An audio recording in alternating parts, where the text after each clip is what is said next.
Hey everyone, got another cheap mini pedal I found on Amazon to show you guys. I love checking out these cheap mini pedals on Amazon. I've gotten some pretty good results with them. Past couple videos I did, I showed you some musically mini pedals. This is another brand that always pops up on Amazon whenever you go searching for cheap mini pedals. This is the Kmise Vintage Phaser. As you can tell, it looks exactly like the Musically mini pedals. What it looks like to me is they're just making them all in the same factory and then just painting the different brand names on them. I can't say 100% that's what's happening, but I mean that's the way it looks like to me. But anyways, as of the time of this recording, this goes for about $22.99 on Amazon. A lot of times you can find it on sale for less than $20. And just like the Musically mini pedals, this does not have a battery compartment, so you will need a 9-volt power supply with a negative center to operate this, which most of us have those kicking around anyway. So anyways, why don't I go ahead and I'll grab a guitar, plug it in, and then I can show you how it sounds. Alright, so I have it all plugged in. As you can see, I'm going to be playing a Strat. I'm going to be using my Orange Crush 35 RT for the amp. For crunch tones, I'm going to be using my Musically Vintage Overdrive pedal. For the high gain distortion tones, I'm just going to be using the dirty channel on the amp. And then I am also playing through a Behringer NR300 noise gate, mainly just to quiet down the 60 cycle hum from the single coil pickups. But anyways, here's my tone just without any effects, just a clean tone on the bridge pickup of the guitar.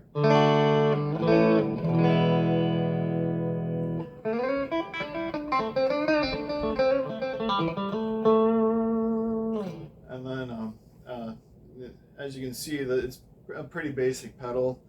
You have your input and output, and then you have a foot switch, and then just a knob to control the speed of the effect. So if you turn it on, this is what it sounds like with just the the knob turned all the way down. And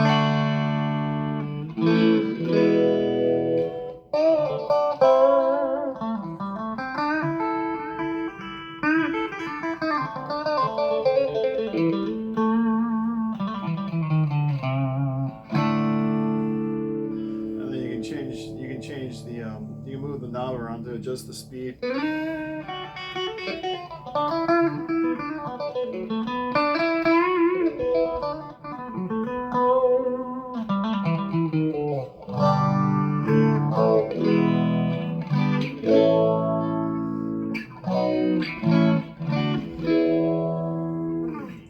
then you can go a little more.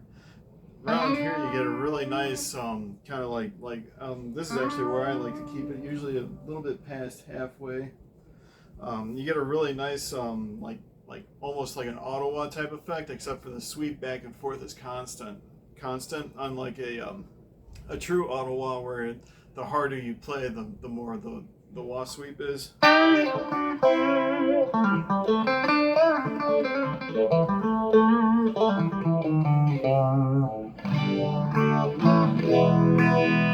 yeah, this is where I normally like to keep it when I'm using it. I really like how it sounds at this spot here. And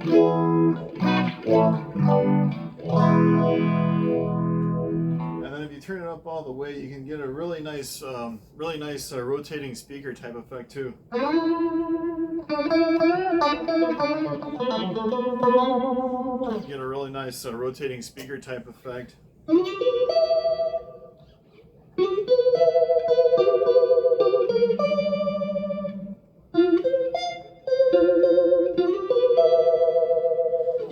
really like. I chose a Strat because I really like how phasers sound with the single coil pickups. I think that glassy chime really complements the sound of the phaser really well, or the phaser complements that glassy chime, especially on position 4.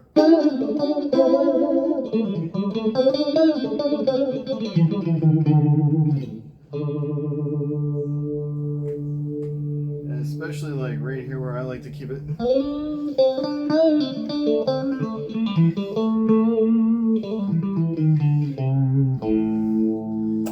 And then if you have a little bit of crunch, you can get.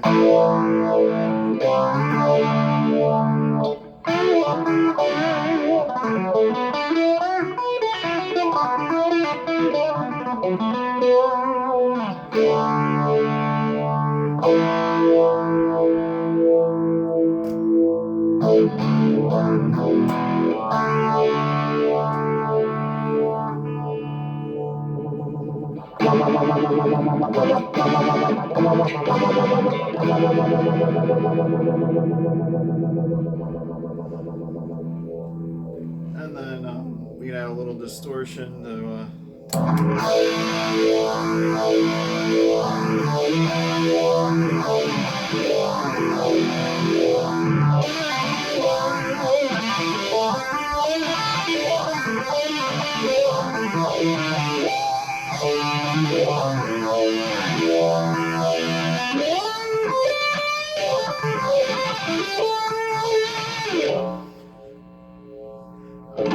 but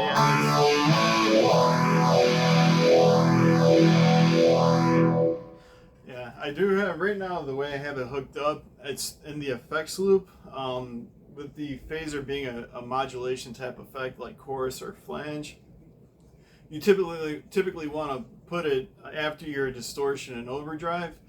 But I will show you now what it sounds like in the front of the amp, because I think this one here, it's actually kind of one of those cases where a modulation effect actually does sound better before your distortion and overdrive. So why don't I go ahead and switch it? I'll put it before the distortion and overdrive into the front of the amp, and then I'll show you how that sounds. All right, so yeah, I switched it around. I have it actually now in the front of the amp. Like I said before, typically your modulation effects would go in your effects loop or after your distortion and drive in your signal chain. But it doesn't hurt to do some experimenting and move things around. Sometimes you find that conventional wisdom isn't always correct. I actually think this pedal actually sounds better before the distortion and drive. So here's what it sounds like in the front of the amp before distortion and drive.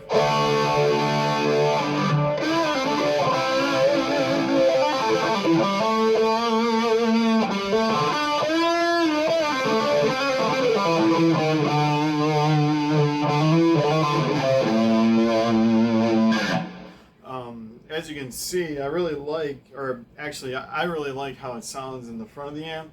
I'm not sure how much of this is coming through on the camera, but if you noticed with the high gain stuff in the last segment, the the volume kind of goes in and out as the effect sweeps back and forth between the low frequencies and the high frequencies. The volume actually kind of goes in and out, where it before the distortion and the drive, you get less of that in and out, which I like. It kind of evens the signal out, which I really like. And also, it kind of before the distortion too, it also kind of reminds me of that old school Jimi Hendrix univibe type tone that he would have sometimes when he used his univibe, which actually does make sense, because from what I've read and what I've heard, Jimi Hendrix would actually run his univibe pedal, which is a phaser type effect. He would actually run that into the front of a crank Marshall.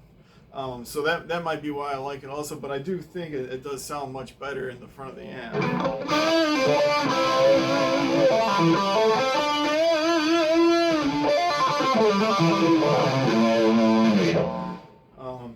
And then yeah, I just think it just sounds better. I'm not sure how much of this is coming through on the camera or how much of a difference it shows on the camera, but I do think this actually does sound better in the front of the amp.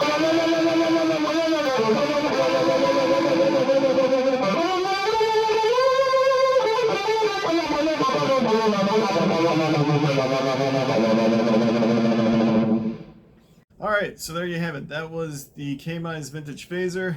Let me know in the comments what you guys think of this, or if there's any other pedals that you want me to check out, feel free to let me know. I've been having a lot of fun checking out these cheap mini pedals. I've been pretty impressed with them. I will put a link in the description if you want to check this one out for yourself. Just keep in mind you will need a 9-volt power supply with a negative center.